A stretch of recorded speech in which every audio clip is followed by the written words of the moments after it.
दिल्लीतील सरस्वती विहार परिसर. रात्री कामावरून एक महिला बसची वाट बघत थांबली होती. तेवढ्यात एक स्लीपर बस समोर येऊन थांबली. दरवाजात थांबलेल्या व्यक्तीला महिलेनं फक्त वेळ विचारली आणि त्यानंतर तिला जबरदस्ती बसमध्ये खेचण्यात आलं. या महिलेवर बसमध्ये गँग रेप करण्यात आला. त्यानंतर तिला बसमधून ढकलून देण्यात आलं. एका पीडित महिलेनं दिल्लीच्या राणीबाग पोलीस स्टेशनमध्ये दाखल केलेली ही तक्रार आहे. दिल्लीत त्या रात्री नेमकं काय घडलं? 2012ला घडलेल्या निर्भया कांडची याला पुनरावृत्ती म्हणायचं का? हे सगळं प्रकरण जाणून घेऊ. नमस्कार, मी पूजा. तुम्ही पाहताय लोकमत.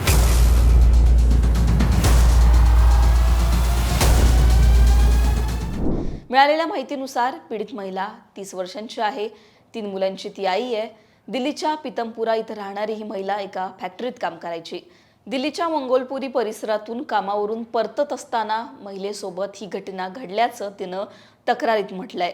पीडित महिला ही जेव्हा प्रवासासाठी कामावरून घरी जाण्यासाठी निघाली तेव्हा आरोपींनी तिला राणीबाग परिसरातून बसमध्ये सोबत घेतलं. आता पीडितेनं आरोपीला वेळ विचारला. त्यानं तिला बसमध्ये त्यानंतर खेचलं आणि त्यानंतर बस पुढे निघाली. नांगलोई परिसराच्या दिशेने त्यावेळी बस नेण्यात आली. आरोपींनी निर्जन स्थळी ही बस नेली. त्यानंतर चालत्या बसमध्येच महिलेवर वारंवार अत्याचार केले. तिला बसमधून त्यानंतर ढकलून देण्यात आलं, असा आरोप या महिलेनं केलाय.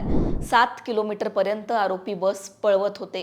कंडक्टर आणि ड्रायव्हरनं एकामागून एक या महिलेवर अत्याचार केल्याचा आरोप आहे. 11 तारखेच्या रात्री घडलेल्या या घटनेनं दिल्ली पुन्हा एकदा हादरली आहे. महिलेच्या तक्रारीवरून दिल्ली पोलिसांनी या प्रकरणाचं गांभीर्य ओळखून वेगानं पावलं उचलली आहेत. पोलिसांनी दिलेल्या माहितीनुसार या गुन्ह्यामध्ये सहभागी असलेल्या दोन्ही आरोपींना अटक करण्यात आली आहे. ज्या खासगी बसमध्ये हा अपराध घडला ती बस पोलिसांनी जप्त केली आहे. पुढील सगळी कायदेशीर प्रक्रिया सुरू करण्यात आली आहे.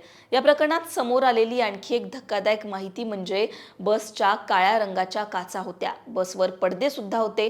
आता निर्भया घटनेनंतर या सगळ्यांना बंदी घालण्यात आली होती, तरी सुद्धा नियम धाब्यावर बसवून ही बस चालवली जात होती. बसला इमर्जन्सी एक्झिट सुद्धा नव्हती. त्यामुळे या बसला चालवण्याची परवानगी तरी कोणी दिली होती असा प्रश्न यानंतर उपस्थित होतोय.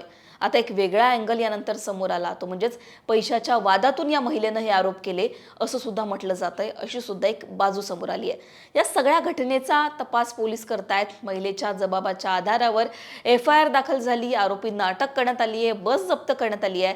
पण आता रस्त्यावरील CCTV असतील, घटनास्थळावरील पुराव्यांचा शोध असतील, या सगळ्यांचा तपास पोलीस करतायत.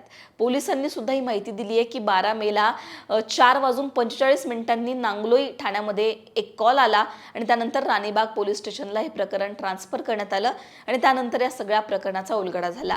दिल्लीचे माजी मुख्यमंत्री अरविंद केजरीवाल यांनी या प्रकरणात ट्विट केलंय. आपण निर्भया केसमधून काहीच शिकलो नाही असं त्यांनी म्हटलं. पूर्ण समाजासाठी ही घटना कलंक असल्याचं सुद्धा ते म्हणाले. आपचे अनेक नेते, विरोधी पक्षातील नेते हे आता या सगळ्या घटनेवर आरोप करताना सुद्धा दिसत आहेत. आरोप प्रत्यारोप एकीकडे सुरू असताना या घटनेनंतर पुन्हा एकदा निर्भया प्रकरणाची चर्चा होऊ लागली आहे. 14 वर्षांपूर्वी 2012 मध्ये अशाच दिल्लीच्या एका भयानक रात्री एका पीडित महिलेसोबत एक भयंकर घटना घडली. तिच्यासोबत गँगरेप झाला. दुर्दैवाने त्या पीडितेला प्राण सुद्धा गमवावे लागले आणि 14 वर्षानंतर पुन्हा एकदा दिल्लीमध्ये अशा प्रकारे महिला सुरक्षिततेचा प्रश्न अजून सुद्धा ऐरणीवर असल्याचं समोर आहे. या महिलेचे प्राण जरी वाचले असले तरी सुद्धा तिचा जो आरोप आहे तो भयंकर आहे की तिच्यावर झालेला गँगरेप. या सगळ्या प्रकरणाचा पोलीस तपास करतात. आणखी या सगळ्या प्रकरणातून कोणते धक्कादायक पुरावे समोर येतात, काय माहिती समोर येते, आरोपी काय नेमकं सांगतात, हे सगळं पाहणं महत्त्वाचं असणार आहे. आणखीन या प्रकरणात काही अपडेट असतील ते आम्ही तुमच्यापर्यंत पोहोचू. तुम्हाला काय वाटतं? तुमची याबद्दलची मतं कमेंटमध्ये सांगा. लोकमतला सबस्क्राईब केलं नसेल तर सबस्क्राईब करायला विसरू नका.